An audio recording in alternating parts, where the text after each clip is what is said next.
इस वीडियो में बात करेंगे आज 17 साल के उस मुस्लिम योद्धा की जिसने एक मजलूम बेसहारा लड़की का खत पढ़कर सिंध, पंजाब व मुल्तान को फतेह कर लिया था।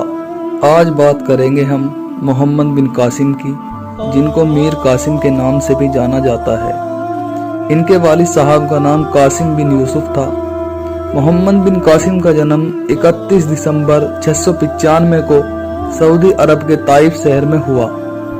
इनके वालिद साहब का जब इंतकाल हुआ तो उसके बाद यह अपने ताऊ हज्जाज बिन यूसुफ के साथ इराक चले गए, जो इराक के गवर्नर थे। हज्जाज बिन यूसुफ ने मोहम्मद बिन कासिम को अपना सिपह सालार बनाया और अपनी बेटी जुबैदा से इनका निकाह कराया। कुछ इतिहासकारों का यह भी मानना है कि हज्जाज बिन यूसुफ के जहाजों को लुटेरों ने लूट लिया था और जहां लूटा गया था वह क्षेत्र राजा दाहिर के राज्य में आता था। हज्जाज बिन यूसुफ ने एक खत राजा दाहिर को भेजा कि उन लुटेरों को पकड़कर उनसे जुर्माने की मांग करे, लेकिन राजा दाहिर ने हज्जाज बिन यूसुफ को साफ इनकार कर दिया कि मेरा उन लुटेरों से कोई संबंध नहीं है और जहां आपके जहाज लूटे गए हैं वह मेरा क्षेत्र नहीं है। इस जवाब को सुनकर हज्जाज बिन यूसुफ का गुस्सा सातवें आसमान पर था, इसलिए उसने अपने भतीजे मोहम्मद बिन कासिम को सिंध की ओर रवाना कर दिया। चलो दोस्तों, बात करते हैं उस खत की जो अबुल हसन की बेटी नाहिद ने सिंध से भेजा था। आपको जानकर हैरानी होगी दोस्तों, नाहिद ने यह खत अपने खून से लिखा था। जी हाँ दोस्तों, नाहिद ने सफेद रुमाल पर अपने खून से एक खत लिखकर हज्जाज बिन यूसुफ को भेजा था। जब यह खत इराक के गवर्नर हज्जाज बिन यूसुफ को मिला तो उन्होंने इस खत के चंद अल्फाज ही पढ़े थे कि उनकी आंखों से आंसू छलक पड़े। उन्होंने यह खत अपने भतीजे मोहम्मद बिन कासिम को दिखाया, जो इनका सिपह सालार भी था।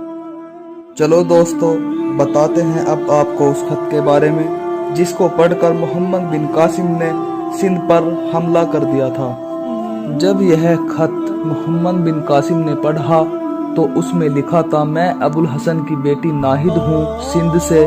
मैं और मेरा भाई दुश्मन की पकड़ से महफूज हैं, लेकिन हमारे साथी एक ऐसे जालिम बादशाह की कैद में हैं जिसके दिल में हमारे लिए रहम की कोई जगह नहीं है। ए हज्जाज बिन यूसुफ, अगर आपका खून सफेद न हुआ हो तो हमारी मदद के लिए पहुंचो, वरना मेरा यह खत आपको भेजना बेकार है। इस जालिम बादशाह के सिपाही मेरी और मेरे भाई की तलाश में हैं। इससे पहले हमें भी वो जालिम बादशाह कैद में डाल दे। मैं मरने से पहले उसी तरह वो तलवारें और घोड़े देखना चाहती हूँ जिनके सवार तुर्किस्तान और अफ्रीका के जालिमों को रौंद रहे हैं। जो तलवारें रोम और ईरान के जालिमों के खिलाफ उठी हैं, वह सिंध के राजा के सामने भी वैसे ही उठेंगी। इस खत को पढ़ने के बाद मीर कासिम मकरान के रास्ते से 6000 घुड़सवार तथा 600 ऊंट सवार लेकर भारत की ओर बढ़ा और सिंध पर हमला कर दिया था। चलो दोस्तों, बात करते हैं उन इलाकों की जो मोहम्मद बिन कासिम ने अपनी वीरता से जीत लिए थे। सन 711 में मोहम्मद बिन कासिम ने देवल पर आक्रमण किया, जो पाकिस्तान के सिंध की राजधानी कराची के पास स्थित थी। राजा दाहिर ने अपनी कायरता का परिचय दिया और देवल की रक्षा नहीं की और पश्चिम किनारों को छोड़कर पूर्वी किनारों से बचाव की लड़ाई शुरू कर दी। लेकिन दाहिर के भतीजे ने राजपूतों के साथ मिलकर कासिम को रोकना चाहा, मगर रोक नहीं पाया और अरबों ने देवल पर अपना अधिकार कर लिया। देवल को जीतने के बाद मीर कासिम नेउन की ओर बढ़ा, जो पाकिस्तान में वर्तमान हैदराबाद के दक्षिण चिराग के समीप था। दाहिर ने नेउन की रक्षा पुरोहित को सौंपकर अपने बेटे जयसिंह को ब्रह्माबाद बुला लिया। जब मोहम्मद बिन कासिम का सामना पुरोहित से हुआ तो पुरोहित ने बिना लड़े ही घुटने टेक दिए और वहां पर बौद्धों की संख्या अधिक थी। बौद्धों ने मोहम्मद बिन कासिम की अधीनता स्वीकार करी। इस तरह मीर कासिम ने बिना लड़े नेउन दुर्ग पर अपना अधिकार कर लिया। नेउन के बाद मोहम्मद बिन कासिम सहवान की ओर बढ़ा सेहवान में राजा दाहिर के चचेरे भाई माजरा का शासन था। जब माजरा को यह खबर मिली कि मोहम्मद बिन कासिम सेहवान पर हमला करने वाला है, तो माजरा वहां से नगर छोड़कर भाग गया। तो उसकी सेना मोहम्मद बिन कासिम के सामने टिक नहीं पाई और उन्होंने घुटने टेक दिए। मोहम्मद बिन कासिम ने इस तरह सेहवान को भी फतेह कर लिया। सेहवान पर अपना अधिकार करने के बाद मोहम्मद बिन कासिम ने अपना अगला हमला सीसम के जाटों पर किया। माजरा जो सेहवान का शासक था यहीं पर मारा गया और जाट कासिम के सामने टिक नहीं पाए और जाटों ने कासिम की अधीनता स्वीकार कर ली और यहाँ पर भी अरबों का अधिकार हो गया। मोहम्मद बिन कासिम को अब सिंध को फतेह करना था।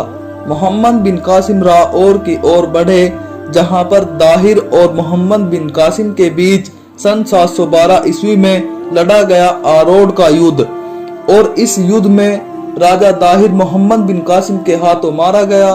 जब यह बात राजा दाहिर के बेटे जयसिंह को पता लगी कि मोहम्मद बिन कासिम ने राजा दाहिर को मार दिया है, तो वह वहां से भाग निकला और ब्राह्मणबाद आ गया।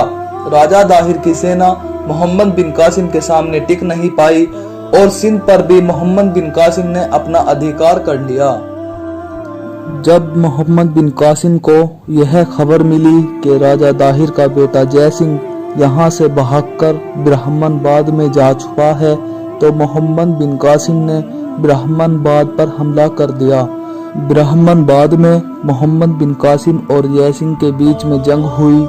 इस जंग में जयसिंह मोहम्मद बिन कासिम के हाथों मारा गया और मोहम्मद बिन कासिम ने ब्राह्मणबाद पर भी अपना अधिकार कर लिया। ब्राह्मणबाद को जीतने के बाद मोहम्मद बिन कासिम आलोर की ओर पहुंचे।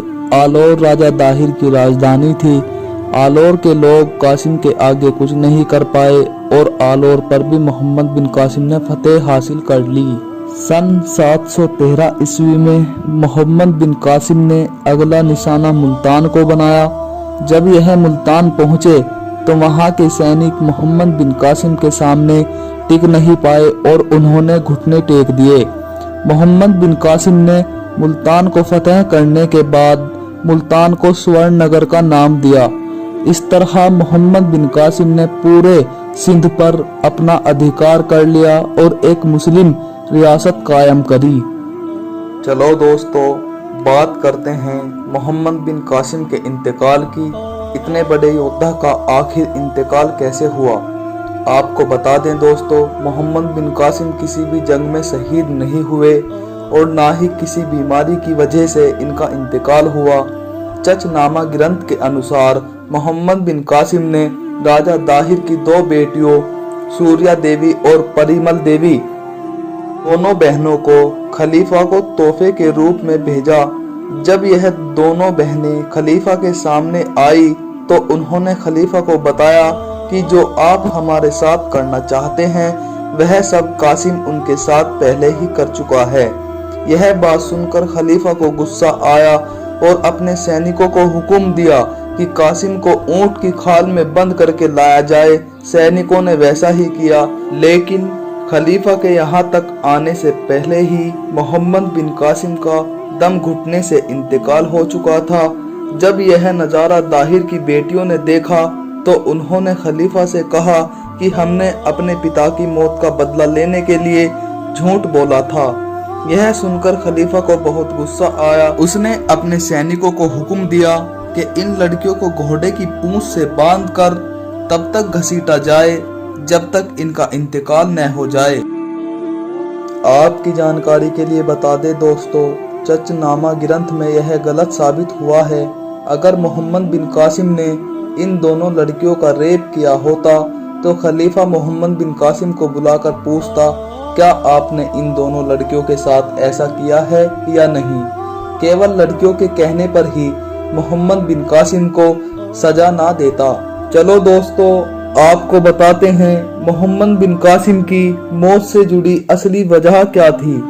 20 साल की उम्र में ही इनका इंतकाल हो गया था।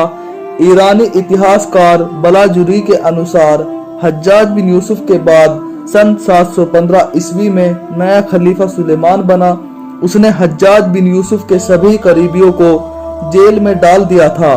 सुलेमान ने मोहम्मद बिन कासिम को धोखे से बुलाकर इनको भी जेल में डाल दिया। नए खलीफा सुलेमान ने मोहम्मद बिन कासिम को कैद में डालने के बाद इन पर बहुत जुल्म किए, इनको बहुत मारा गया, जिसके चलते इराक के मोसूल शहर में 18 जुलाई सन 715 ईस्वी को मोहम्मद बिन कासिम का इंतकाल हो गया था।